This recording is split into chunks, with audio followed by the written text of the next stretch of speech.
Hello guys, I hope आप सब अच्छे होंगे। आज 20 फरवरी है। आज का हम लोग द हिंदू एडिटोरियल आर्टिकल पढ़ेंगे।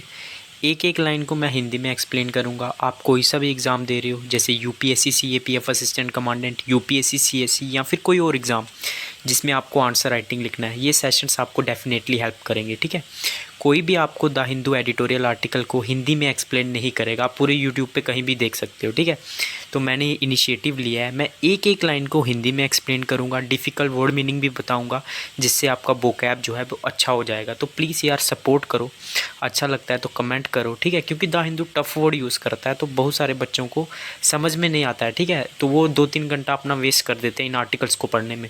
और ये आर्टिकल जो है ना, जो एडिटोरियल पेज में आते हैं, ये बहुत ज़्यादा हेल्पफुल है। कोई भी टीचर आपको यही बोलेगा कि जो द हिंदू न्यूज़पेपर है उसका जो आर्टिकल पेज है ना, वो पढ़ लेना, वो बहुत ज़्यादा इंपॉर्टेंट होता है। ठीक है, इससे आपका नॉलेज बढ़ता है और आप आंसर राइटिंग अच्छे से लिख पाते हो। ठीक है, तो यार प्लीज़ मेहनत लगता है तो कमेंट कर दिया करो यार, और लाइक कर दिया करो और शेयर करो ज़्यादा से ज़्यादा। ठीक है, बेल आइकॉन को दबा देना ताकि जब भी मैं नया वीडियो डालूँ तो आपको नोटिफिकेशन मिल जाए। ठीक है, और मैं टेलीग्राम लिंक आपको डिस्क्रिप्शन में दे दूँगा, उसमें आपको डेली वीडियो लिंक आ जाएगा और PDF आ जाएगा। ठीक है, तो प्लीज़ यार कमेंट करके बताना कैसा लगा। एक एक लाइन को मैं बताऊंगा, शुरू से लास्ट तक देखना। ठीक है, स्टार्टिंग से लास्ट तक।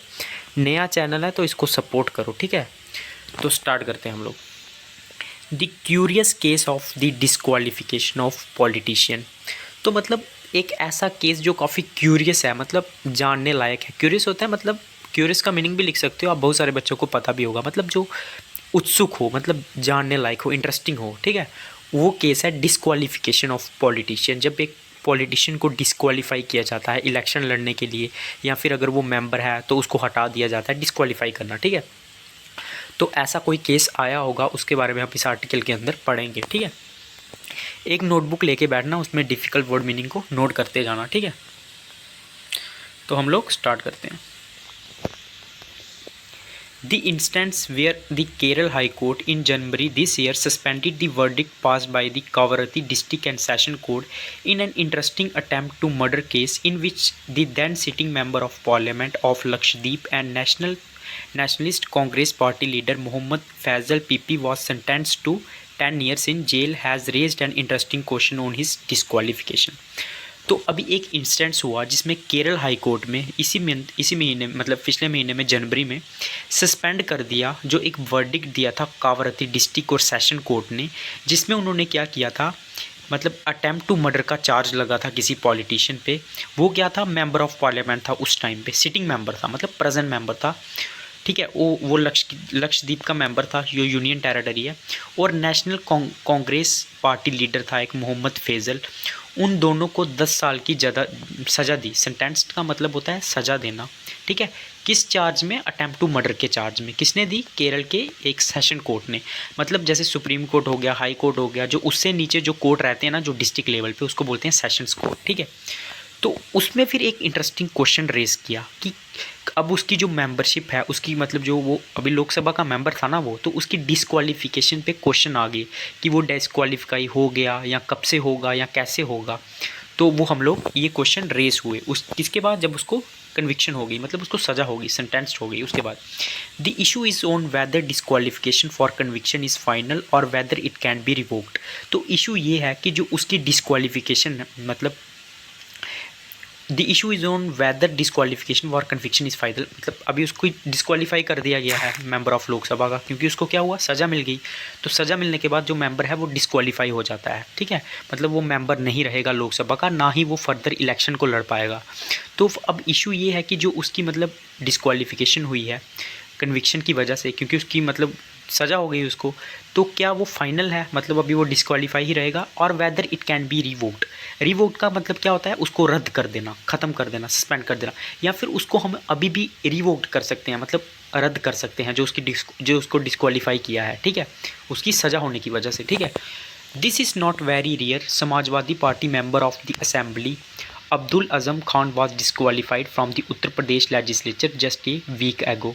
तो ये कोई मतलब नई बात नहीं है, ऐसे केसेस आते ही रहते हैं। अभी जो समाजवादी पार्टी का एक मेंबर है अब्दुल अज़म खान, वो डिस्क्वालीफाई हुआ था उत्तर प्रदेश के लेजिस्लेचर से, कुछ ही हफ्तों पहले की बात है, ठीक है। तो क्या पढ़ा हमने इस पैरे में? इस पैरे में हमने ये पढ़ा कि दो मेंबर्स जो थे लक्षद्वीप के, जो यूनियन टेरिटरी है, वो सिटिंग मेंबर थे लोकसभा के, ठीक है। उन दोनों को क्या हुआ, केरल का जो सेशन कोर्ट था उसने सज़ा दे दी, ठीक है। सज़ा किस लिए दी? क्योंकि उन्होंने अटेम्प्ट किया था मर्डर करने का, ठीक है, और 10 साल की उन दोनों को सज़ा दे दी। तो वो क्या हो गए, डिस्क्वालीफाई हो गए, क्योंकि ऑटोमेटिकली डिस्क्वालीफाई हो जाएंगे ना मेंबर्स ऑफ लोकसभा से, क्योंकि वो भी जेल में चले जाएंगे। तो उसके बाद अभी ये क्वेश्चन रेस हो गया कि जो उनकी डिस्क्वालीफाई, मतलब वो भी डिस्क्वालीफाई किए हुए हैं, क्या वो फाइनल है? मतलब वो डिस्क्वालीफाई ही रहेंगे या फिर उनकी जो डिस्क्वालिफिकेशन है उसको दोबारा ख़त्म किया जा सकता है, सस्पेंड किया जा सकता है? तो ये क्वेश्चन रेस होता है।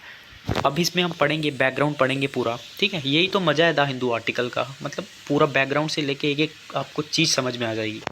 द फैक्ट और as follows, mister Faizal was convicted by the Kavaratti session court on January 11 for attempt to murder and sentence to 10 years imprisonment. तो अभी जो मिस्टर फेजल है उसको क्या किया, जनवरी 11 को अटेम्प्ट टू मर्डर के केस में 10 साल की सज़ा हो गई, ठीक है। इम्प्रिजोनमेंट मतलब सज़ा हो गई। उसके बाद मतलब उसको कैद कर दिया। इम्प्रिजोनमेंट का मतलब होता है कैद करना, लिख सकते हो आप। आपको पता भी होगा, ठीक है, ये तो नॉर्मल बेसिक है। उसके बाद on January 13 the Lok Sabha announce that he was disqualified as an MP with effect from date of conviction. उसके बाद जनवरी 13 को क्या हुआ, 9 को तो उसको सज़ा हो गई, जो 13 को क्या हुआ, जो लोकसभा थी उसने क्या किया, उसको डिस्क्वालीफाई कर दिया, MP के पद से वो हट गया, ठीक है, with effect from the date of conviction. कब से हट गया? जैसे ही उसको सज़ा हुई, उसकी मतलब दोष सिद्धि हुई। कन्विक्शन का मतलब क्या होता है कि उसका मतलब वो गिल्टी पाया गया, ठीक है। जैसे ही वो गिल्टी पाया गया, उसको सज़ा हुई, उस दिन से उसको डिस्क्वालीफाई कर दिया, ठीक है।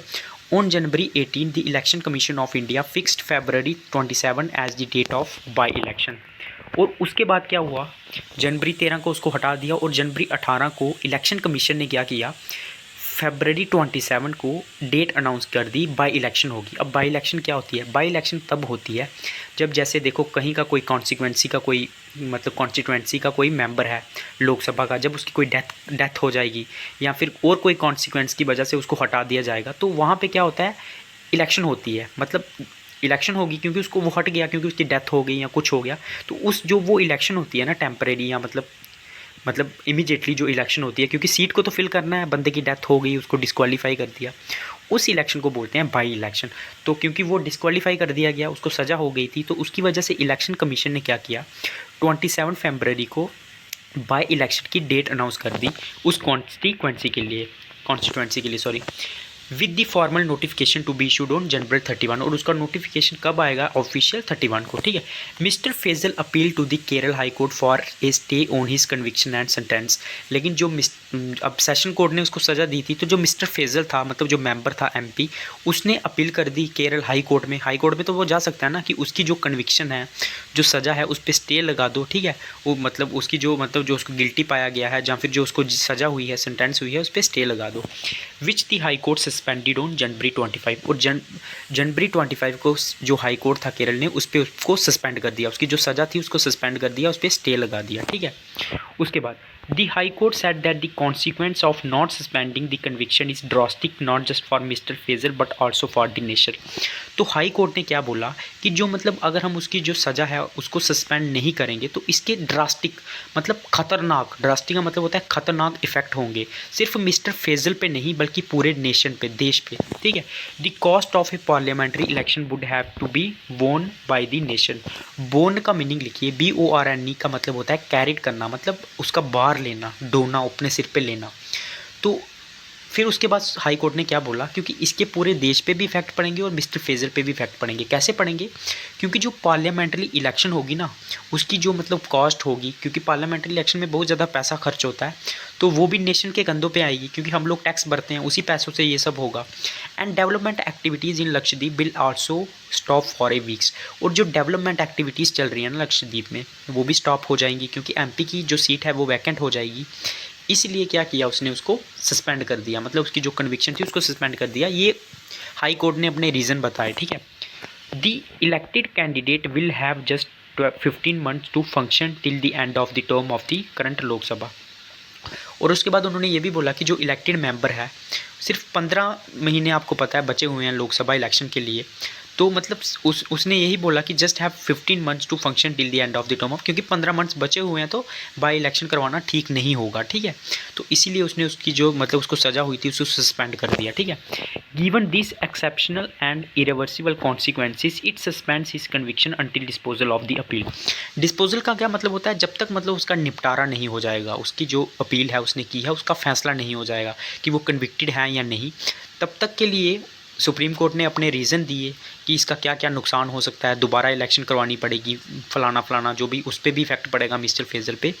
तो उसने क्या किया, उसकी जो मतलब कन्विक्शन थी उसको सस्पेंड कर दिया, उसकी सज़ा को सस्पेंड कर दिया कुछ समय के लिए। कब तक, अंटिल डिस्पोजल ऑफ दिस, जब तक उसने जो अपील की है अपनी सज़ा को लेके, जब तक उसका निपटारा नहीं हो जाता, ठीक है। Mister phalanx challenge the election commission announcement in the supreme court of India.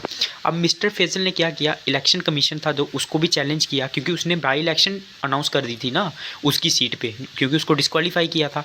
तो उसने क्या किया, इलेक्शन कमीशन के ऊपर भी मतलब उसको भी चैलेंज कर दिया। On January 13 the election commission that that it was deferring the election. फिर जनवरी 30 को इलेक्शन कमीशन ने क्या बोला कि हम लोग जो इलेक्शन हमने अनाउंस की थी उसको हम लोग पोस्टपोन कर रहे हैं। डेफरिंग का मतलब क्या होता है, पोस्टपोन करना, ठीक है। The question is now whether mister Faizal automatically resume his membership of the Lok Sabha. अब क्वेश्चन ये आता है, क्योंकि उसको अभी उसकी जो सज़ा है उस पर रोक लगा दी है सुप्रीम मतलब हाई कोर्ट ने, तो और जो इलेक्शन अनाउंस की थी हाई सुप्रीम कोर्ट ने उसको भी उन्होंने पोस्टपोन कर दिया है। तो अब क्वेश्चन ये आता है कि उसकी जो मेंबरशिप है लोकसभा की, क्या वो वापस आ जाएगी, ऑटोमेटिकली रिज्यूम हो जाएगी, ठीक है। The answer lies in deciding whether the cancellation of disqualification takes effect from January 25। और इसका आंसर कहाँ से हमें पता चलेगा, देखो अगर उसकी जो कैंसिलेशन है मतलब उसकी जो डिस्क्वालिफिकेशन है उसको अगर जो कैंसिल किया है सुप्रीम कोर्ट ने, हाई कोर्ट ने उसकी कैंसिल कर दिया ना, ऑटोमेटिकली कैंसिल हो जाएगी ना, क्योंकि अब उसको वो कन्विक्टेड नहीं है, तो वो क्या होगा, अब उसकी डिस्क्वालिफिकेशन कैंसिल हो जाएगी जो उसको डिस्क्वालीफाई किया था। तो हमें कैसे पता चलेगा कि उसकी जो मेंबरशिप है वो रिज्यूम होगी या नहीं, मतलब वो मेंबर रहेगा लोकसभा का या नहीं। इसका आंसर हमें कैसा कहाँ पता चलेगा कि जो उसकी कैंसिलेशन हो रही है डिस्क्वालिफिकेशन की, वो क्या जनवरी 25 से लागू होगी, when the high court suspended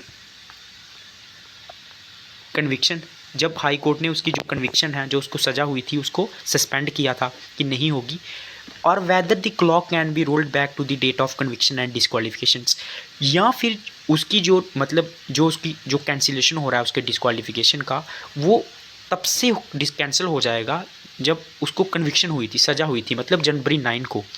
अगर जनवरी 9 को होगा मतलब जनवरी 9 के हिसाब से चलेंगे कि तब से वो उसकी जो डिस्क्वालिफिकेशन है उसको कैंसिल कर दिया है, तो वो क्या होगा, ऑटोमेटिकली क्या हो जाएगा, एमपी बन जाएगा दोबारा। लेकिन अगर जनवरी 25 से होगा तो फिर तो वो एमपी नहीं बनेगा, बस फिर वो इलेक्शन लड़ने के लिए एलिजिबल होगा, क्योंकि बीच में सीट वैकेंट हो गई ना। तो ये मतलब है, अगर वो जनवरी 25 से कैंसिलेशन करते हैं उसकी डिस्क्वालिफिकेशन का, तो क्या होगा, वो एलिजिबल होगा दोबारा इलेक्शन लड़ने के लिए, लेकिन वो एमपी नहीं रहेगा, उसकी जो मेंबरशिप है वो रिज्यूम नहीं होगी। लेकिन अगर वो 9 तारीख से करते हैं, मतलब जब उसको कन्विक्शन हुई थी कि उसकी जो डिस्क्वालिफिकेशन है कैंसिलेशन करेंगे, उसकी जो कैंसिलेशन करेंगे डिस्क्वालिफिकेशन की, तो फिर वो क्या रहेगा, ऑटोमेटिकली एमपी बन जाएगा। समझ में आ गया ना, थोड़ा ध्यान से समझो इसको, इंटरेस्टिंग है, ठीक है। उसके बाद है स्पेसिफिक प्रोविजंस। तो जो हमारा संविधान है उसके अंदर में क्या प्रोविज़न लिखे गए हैं इसको लेके, डिस्क्वालिफिकेशन को लेके। The provision for the disqualification is given in article 102 of the constitution. Important है आर्टिकल 102। तो इसमें क्या दिखा गया है कि जो कैंडिडेट है वो डिस्क्वालीफाई कब होगा, वो किस में लिखा गया है, आर्टिकल 102 में। It specifies that a person shall be disqualified for contesting election and having a member of parliament under certain conditions. इसमें बताया गया कि कुछ कंडीशनों में क्या होगा, जो मेंबर है वो इलेक्शन भी नहीं लड़ पाएगा, डिस्क्वालीफाई हो जाएगा इलेक्शन लड़ने के लिए, और मेंबर ऑफ पार्लियामेंट से भी वो क्या हो जाएगा, डिस्क्वालीफाई हो जाएगा। लेकिन इसके लिए उसने कुछ कंडीशन बताई हैं। This include holding an office of profit. अब ऑफिस ऑफ प्रॉफिट क्या होता है, मतलब जो बंदा जो एमपी भी है और वो बाहर में भी कुछ बिजनेस कर रहा है, ठीक है, उससे भी उसको फ़ायदा हो रहा है, वो भी डिस्क्वालीफाई हो जाएगा, ना तो वो इलेक्शन लड़ पाएगा ना वो मेंबर रहेगा। Being of an unsound mind, मतलब अगर किसी का माइंड अनस्टेबल है, वो ठीक नहीं है, पागल है या फिर कुछ ऐसा है, तो भी वो डिस्क्वालीफाई हो जाएगा। और इंसॉल्वेंट मतलब जो बैंकरप्ट है, ठीक है, जिसने अपना लोन नहीं चुकाया है या कुछ और किया है, वो भी डिस्क्वालीफाई हो जाएगा। उसके बाद और not being a citizen of India, या फिर वो सिटीजन नहीं है इंडिया का, तो वो डिस्क्वालीफाई हो जाएगा। ये कंडीशन कहाँ बताई है? आर्टिकल 102 में, ठीक है। It also authorises the parliament to make law determining conditions of disqualifications. और ये जो आर्टिकल है ना, ये पार्लियामेंट को भी पावर देता है कि आप कोई भी लॉ बना सकते हो डिस्क्वालिफिकेशन का क्राइटेरिया तय करने के लिए। There are analogous provisions for the members of state legislatures. Analogous का मीनिंग आप लोग लिख सकते हो। एनालॉगस का मतलब होता है सिमिलर। तो सिमिलर कंडीशन स्टेट लेजिस्लेचर के लिए भी है, ठीक है। अगर स्टेट लेजिस्लेचर मतलब कोई एमएलए होगा, उसके लिए भी सेम कंडीशंस हैं उसकी डिस्क्वालिफिकेशन की। उसके बाद है the representation of the people act 1951 provides that a person will be disqualified if convicted and sentenced to imprisonment for 2 years or more। और जो मतलब हमारा रिप्रेजेंटेशन ऑफ पीपल एक्ट है ना 1951, वो क्या बताता है कि कोई भी मेंबर कब डिस्क्वालीफाई होगा? जब वो कन्विक्टेड होगा और इम्प्रिजोन होगा 2 साल या 2 साल से ज़्यादा। मतलब किसी बंदे को अगर 2 या 2 साल से ज़्यादा सज़ा मिलेगी तो वो डिस्क्वालीफाई हो जाएगा, ना तो वो इलेक्शन लड़ पाएगा, ना वो मेंबर रहेगा एमएलए, ठीक है। The person is disqualified for the period of imprisonment and further 6 year. Person जब तक उसको सज़ा है, मतलब 6 साल, अगर उसको 5 साल की सज़ा मिली है, तब तक वो ना तो इलेक्शन लड़ पाएगा, ना ही कोई पोजीशन होल्ड पकड़ पाएगा। और सज़ा पूरी होने के बाद 6 साल तक भी वो कोई भी इलेक्शन नहीं लड़ पाएगा। ये इसमें बताया गया इस आर्टिकल, इस एक्ट में, ठीक है। उसके बाद this is an exception for sitting members. लेकिन सिटिंग मेंबर के लिए इसमें कुछ एक्सेप्शन है। सिटिंग मेंबर मतलब जो प्रेजेंट लोकसभा का मेंबर है, ठीक है। जो मतलब इलेक्शन नहीं लड़ पाएगा वो तो अलग है, कॉन्टेक्स्टिंग इलेक्शन का अलग बात है। लेकिन जो अभी सिटिंग मेंबर है ना, उसके लिए कुछ एक्सेप्शन है। क्या एक्सेप्शन है ये हम लोग पढ़ेंगे, ठीक है। They have been provided a period of 3 months from the date of conviction to appeal. उसको 3 months का टाइम मिलता है, जो मतलब अभी सिटिंग मेंबर है, जैसे मिस्टर फैजल ने अभी अपील की है कि आप लोग अपील कर सकते हो, ठीक है। The disqualification will not be applicable until the appeal is decided. और तब तक वो डिस्क्वालीफाई नहीं होगा मेंबर, ठीक है। मतलब जो अभी सिटिंग मेंबर है, तब तक हम उसको डिस्क्वालीफाई नहीं कर सकते जब तक जो उसने अपील की है जब तक उसकी अपील को डिसाइड नहीं किया जाएगा, ठीक है। उसके बाद The differential treatment of candidates for elections and sitting member was challenged under article 14। तो देखो अभी जो मतलब डिफरेंस ट्रीटमेंट हो गया ना, जो सिटिंग मेंबर है उसके लिए अलग ट्रीटमेंट हो गया, और जो इलेक्शन लड़ना चाहता है उसकी डिस्क्वालिफिकेशन के लिए अलग क्राइटेरिया हो गया। मतलब जो इलेक्शन लड़ना चाहता है वो तो अपील नहीं कर सकता, ठीक है। लेकिन जो सिटिंग मेंबर है, जो प्रेजेंट मेंबर है, उसको 3 महीने का टाइम दिया है अपील करने के लिए। तो इसके कारण क्या हुआ, इसको चैलेंज किया गया आर्टिकल 14 के अकॉर्डिंग। ये केस हुआ था 2005 में, प्रभाकरण जयराजन, ठीक है। इन दोनों में केस हुआ था versus Prabhakaran versus Jayarajan. Decided that the consequence of disqualifying a contestant and a sitting member but different. तो इसमें क्या डिसाइड किया गया था कि जो मतलब डिस्क्वालीफाइंग क्राइटेरिया है ना, जो एक कंटेस्टेंट के लिए कि क्या वो इलेक्शन लड़ पाएगा या नहीं, या फिर जो लेकिन जो और जो प्रेजेंट मेंबर है, मतलब जो भी प्रेजेंट मेंबर है उसको इलेक्शन नहीं लड़ना है, वो भी प्रेजेंट में एमपी है, अभी वो प्रेजेंट में एमपी है, उन दोनों के लिए क्राइटेरिया डिफरेंट डिफरेंट है। ये कब डिसाइड किया था सुप्रीम कोर्ट ने? प्रभाकर और जयराजन के केस में, ठीक है। In the latter case the strength of the party in the legislature would change. तो ये मतलब जब वो कोई बंदा एमपी है, लेटर केस मतलब जो बाद वाले केस की बात की गई है, मतलब जो सिटिंग मेंबर है अभी प्रेजेंट में एमपी है, अगर उसको डिस्क्वालीफाई कर दिया मतलब बिना अपील के, ठीक है, तो उससे क्या होगा, जो पार्टी की स्ट्रेंथ है वो चेंज हो जाएगी लेजिस्लेचर में। मतलब एक मेंबर कम हो जाएगा क्योंकि वो सिटिंग मेंबर है, उसको इलेक्शन नहीं लड़ना है, वो सिटिंग मेंबर है, तो स्ट्रेंथ चेंज हो जाएगी पार्टी की। And could have an adverse effect if the government had a thin majority. और क्या होगा, और भी ज़्यादा बुरा इफेक्ट पड़ेगा अगर मतलब गवर्नमेंट के पास कम मेजॉरिटी हो जाएगी, ठीक है। It would also trigger by election, और फिर बाई इलेक्शन की भी ज़रूरत पड़ जाएगी क्योंकि उसकी सीट क्या होगी, वैकेंट हो जाएगी, ठीक है। Therefore it was reasonable to treat the two categories differently। इसीलिए जो सिटिंग मेंबर है या फिर जिसको कॉन्टेस्ट करना है इलेक्शन, इन दोनों में डिफरेंट रखा गया है। जो सिटिंग मेंबर है उसको 3 महीने का टाइम दिया गया है इस केस के अकॉर्डिंग जिसकी हम बात कर रहे हैं, और तब तक वो डिस्क्वालीफाई नहीं होगा जब तक कि उसका जो अपील है उसका निपटारा नहीं हो जाता, ठीक है। इसलिए इन दोनों कैटेगरीज को डिफरेंटली ट्रीट किया गया। The court also considered whether in case of a disqualified candidate who is later acquitted. Acquitted का मतलब क्या होता है, छूट गया, मतलब जो उसको इल्ज़ाम लगे थे वो छूट गया, ठीक है। The disqualification would be removed with retrospective effect, ठीक है। तो उसकी मतलब सपोज अब किसी को सज़ा होगी, ठीक है, उसने अपील की थी, लेकिन उसकी अपील में क्या हुआ, उसको सज़ा हो गई, लेकिन बाद में उसको छोड़ दिया। बाद में पता चला कि वो क्या था, मतलब बली कर दिया गया उसको, कि वो ठीक था। तो उसकी जो डिस्क्वालिफिकेशन है ना वो रिमूव हो जाएगी विद रेट्रोस्पेक्टिव इफेक्ट। मतलब जहाँ से उसको डिस्क्वालीफाई किया था, सपोज करो वो मतलब पिछले साल डिस्क्वालीफाई हुआ था और इस साल उसको छोड़ दिया गया, पता चला कि वो इनोसेंट था, तो उसकी जो डिस्क्वालिफिकेशन है ना उसको हटा दिया जाएगा पिछले साल से ही।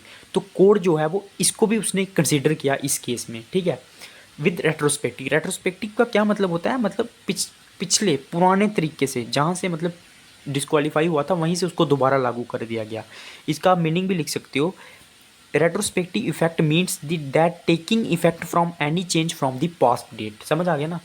तो कोर्ट ने इस केस में इसको भी कंसीडर किया, ठीक है। उसके बाद it stated that this could not be done, लेकिन कोर्ट ने ये बोला कि हम लोग ऐसा नहीं कर सकते, as this would require the results of the election to be cancel. इससे क्या हमें करना पड़ेगा, इससे जो रिजल्ट है ना इलेक्शन का उसको हमें कैंसिल करना पड़ेगा।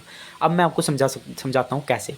सपोज करो किसी बंदे को सज़ा हो गई, ठीक है, 1 साल की उसको, मतलब सपोज करो कि कोई बंदा क्या है, उसको मतलब क्या हुआ, उसको सज़ा मिल गई, ठीक है, 10 साल की, ठीक है। और लेटर में क्या हुआ, फिर उसने मतलब कहीं पता चला कि वो बेचारा वो निर्दोष था, उसको छोड़ दिया गया, ठीक है। तो क्या होगा, कोर्ट इस बात को भी ने इस केस में कोर्ट ने इसको कंसीडर किया कि सपोज करो बाद में वो छूट गया, तो क्या उसकी जो मतलब उसको डिस्क्वालीफाई कर दिया गया था ना, जैसे ही उसको सज़ा हुई उसको डिस्क्वालीफाई कर दिया। तो उसने अपील भी की, लेकिन फिर भी उसको सज़ा हो गई, ठीक है। तो उसको डिस्क्वालीफाई हो गया, लेकिन बाद में वो कहीं ना कहीं छूट गया, बाद में पता चला कि वो ठीक था।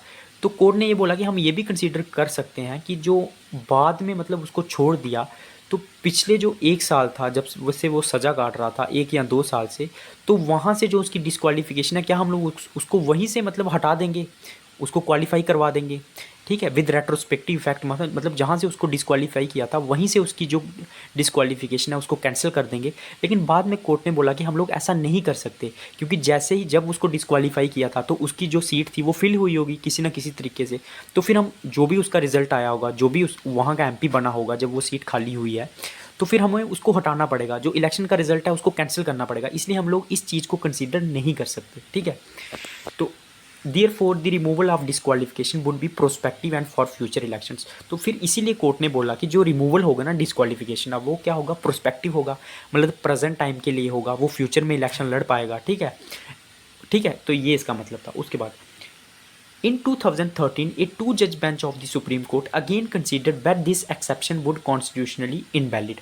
तो फिर एक और केस हुआ 2013 में, जिसमें जो सुप्रीम कोर्ट के जज थे 2, उन्होंने कंसीडर किया कि जो एक्सेप्शन है ये सिटिंग मेंबर के लिए, मैंने आपको ऊपर समझाया ना कि जो सिटिंग मेंबर है उसको टाइम मिलता है 3 महीने अपील करने का, और वो डिस्क्वालीफाई भी नहीं हो सकता जब तक कि उसकी अपील को सुना नहीं जाएगा, उसकी अपील का कोई रिजल्ट नहीं आएगा।